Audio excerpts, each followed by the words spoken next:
欧盟对中国的电动车克临时性的关税，执委会宣布讲，对7月初5开始，临时性的关税会克17.4%到37.6%，这时间上久是4个月遐尔长。那中国也伫咧7月初5来宣布要开欧洲 Brandy 反倾销的听证会，预计因双方是会密切的谈判。分析师就认为讲，这欧盟这款的做法对区内的车厂其实无一定是有好的帮助。欧盟采取行动保护欧洲汽车产业，初5对中国电动车扣定17.4%至37.6%的关税正式上路。这甲欧盟执委会本来公布的税率有较调降，目的是为了进一步平衡市场的竞争。It is a means to correct an imbalance and unfair competitive situation to the detriment of producers of electric vehicles in the EU compared to those who are producing vehicles in China.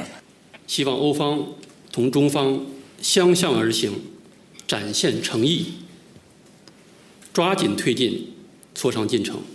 这个家庭关税属有临时关税，上长是4个月。欧盟会伫11月初2前做最后的裁决。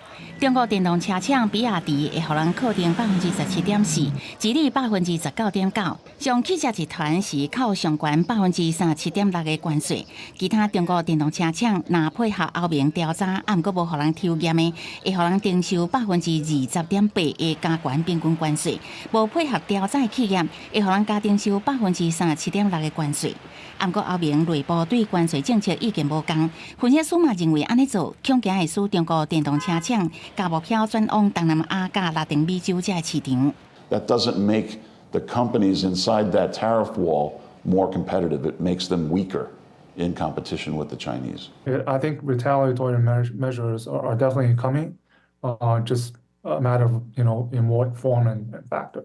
分析师嘛指出，征收关税对于欧洲企业来讲是一支双面刀，因为袂少欧洲车厂伫中国生产，搁出口转去欧洲。不过欧盟认为，中国无理由做报复，因为欧盟的目标是确保公平竞争的环境。外界普遍认为，欧盟大量对中国电动车征税有指标性意义，显示欧洲市场也是烦恼会搁出现中国供电帮大量倾销的结果。不过，安尼做肯定原来加深中欧关系紧张。公司新闻田伟仁编译。